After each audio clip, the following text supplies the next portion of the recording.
ओम श्री परमात्मने नमः। अतः प्रथमो अध्याय अर्थात पहला अध्याय अवतरणिका यानी इंट्रोडक्शन। पांडवों ने 12 वर्ष का वनवास और 1 वर्ष का अज्ञातवास समाप्त होने पर जब प्रतिज्ञा के अनुसार अपना आधा राज्य मांगा, तब दुर्योधन आधा राज्य तो क्या, तीखी सुई की नोक जितना जमीन भी बिना युद्ध के देनी स्वीकार नहीं की। अतः पांडवों ने माता कुंती की आज्ञा के अनुसार युद्ध करना स्वीकार कर लिया। इस प्रकार पांडवों ने और कौरवों ने युद्ध होना निश्चित हो गया और तदनुसार दोनों ओर से युद्ध की तैयारी होने लगी। महर्षि वेदव्यास जी का धृतराष्ट्र पर बहुत स्नेह था। उस स्नेह के कारण उन्होंने धृतराष्ट्र के पास आकर कहा कि युद्ध होना और उसमें क्षत्रियों का महान संहार होना अवश्यभावी है, इसे कोई टाल नहीं सकता। यदि तुम युद्ध देखना चाहते हो तो तुम्हें मैं दिव्य दृष्टि दे सकता हूँ, जिसमें तुम यहीं बैठे बैठे युद्ध की अच्छी तरह से देख सकते हो, युद्ध को अच्छी तरह से देख सकते हो। उस पर धृतराष्ट्र ने कहा कि मैं जन्म भर अंधा रहा, अब अपने कुल के संहार को मैं देखना नहीं चाहता, परंतु युद्ध कैसे हो रहा है यह समाचार जरूर सुनना चाहता हूँ। तब व्यास जी ने कहा कि मैं संजय को दिव्य दृष्टि देता हूँ, जिसमें यह संपूर्ण युद्ध को, संपूर्ण घटनाओं को, सैनिकों के मन में आई हुई बातों को भी जान लेगा, सुन लेगा, देख लेगा और तब बातें तुम्हें भी सुना देगा।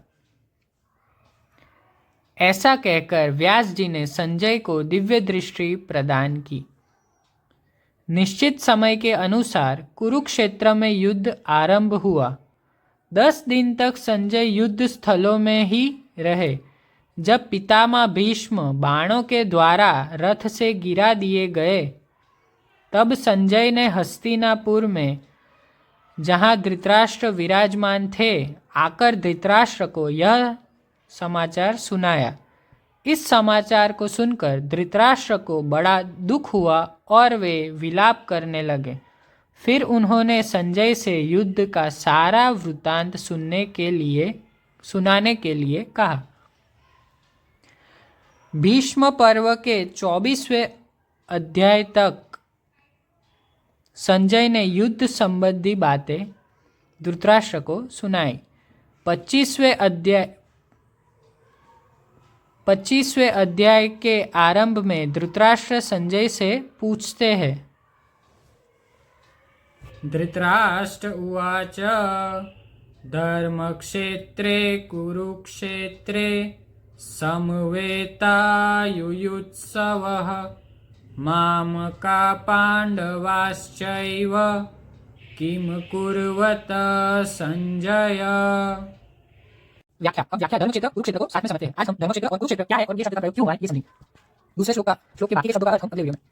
धर्म क्षेत्र कुरुक्षेत्र में देवताओं ने यज्ञ किया था। राजा कुरु ने भी यहाँ तपस्या की थी। यज्ञादि धर्म में कार्य होने से, यानी धर्म के कार्य यहाँ हुए थे तथा राजा कुरु की तपस्या भूमि होने से इसको धर्म भूमि कुरुक्षेत्र कहा गया है। यहाँ धर्म क्षेत्र और कुरुक्षेत्र पदों में क्षेत्र शब्द का प्रयोग देने में धृतराष्ट्र का अभिप्राय यह है कि अपनी कुरुवंशियों की भूमि है। यह केवल लड़ाई की भूमि नहीं है, प्रत्युत तीर्थ भूमि भी है, जिसमें प्राणी जीते जी पवित्र कर्म करके अपना कल्याण कर सकते हैं। इस तरह लौकिक और पारलौकिक सब तरह का लाभ हो जाए, ऐसा विचार करके एवं श्रेष्ठ पुरुषों की सम्मति लेकर ही युद्ध के लिए यह भूमि चुनी गई है। संसार में प्राय 3 बातों को लेकर लड़ाई होती है, भूमि, धन और स्त्री। इन तीनों में भी राजाओं का आपस में लड़ना मुख्यतः जमीन को लेकर होता है। यहाँ कुरुक्षेत्र पद देने का तात्पर्य भी जमीन को लेकर लड़ने में है। कुरुवंश में धृतराष्ट्र और पांडु के पुत्र सब एक हो जाते हैं। कुरुवंशी होने से दोनों का कुरुक्षेत्र में अर्थात राजा कुरु की जमीन पर समान हक लगता है। इसलिए कौरव द्वारा पांडवों को उनकी जमीन न देने के कारण दोनों जमीन के लिए लड़ाई करने आए हुए थे। यद्यपि अपनी भूमि होने के कारण दोनों के लिए कुरुक्षेत्र पद देना युक्तिसंगत, न्याय संगत, तथापि हमारे सनातन वैदिक संस्कृति ऐसी विलक्षण है कि कोई भी कार्य करना होता है तो वह धर्म को सामने रखकर ही होता है। लेसन नंबर 1, कोई भी कार्य हमारी संस्कृति में धर्म को सामने रखकर ही होता है। युद्ध जैसा कार्य भी धर्म भूमि, तीर्थ भूमि में ही करते हैं, जिससे युद्धों में मरने वालों का उद्धार हो जाए और कल्याण हो जाए। अतः यहाँ कुरुक्षेत्र के साथ धर्म क्षेत्र पद भी आया है। यहाँ आरंभ में धर्म पद से एक और बात भी मालूम होती है। अगर आरंभ के धर्म पद में से धर लिया जाए और 18वें अध्याय के अंतिम श्लोक में से मम पद में से म लिया जाए तो धर्म शब्द बन जाता है। अतः संपूर्ण गीता धर्म के अंतर्गत है। इसलिए आई रिक्वेस्ट एवरीवन, मैं सबको ये आग्रह करता हूं कि एक बार लाइफ में गीता जरूर पढ़, क्योंकि इसमें लिखा है कि संपूर्ण गीता धर्म के अंतर्गत है। अर्थात धर्म का पालन करने से गीता के सिद्धांतों का पालन हो जाता है और गीता के सिद्धांतों के अनुसार कर्तव्य कर्म करने से धर्म का अनुष्ठान हो जाता है। इन इन धर्म क्षेत्र कुरुक्षेत्र पदों से सभी मनुष्यों को यह शिक्षा लेनी चाहिए कि कोई भी काम करना हो तो वह धर्म को सामने रखकर ही करना चाहिए। जो मैंने आगे बोला वही है, प्रत्येक कार्य सबके हित की दृष्टि से ही करना चाहिए, केवल अपने सुख आराम की दृष्टि से नहीं। Okay, so lesson number 2, we should not always look about our comfort and our happiness, we should C.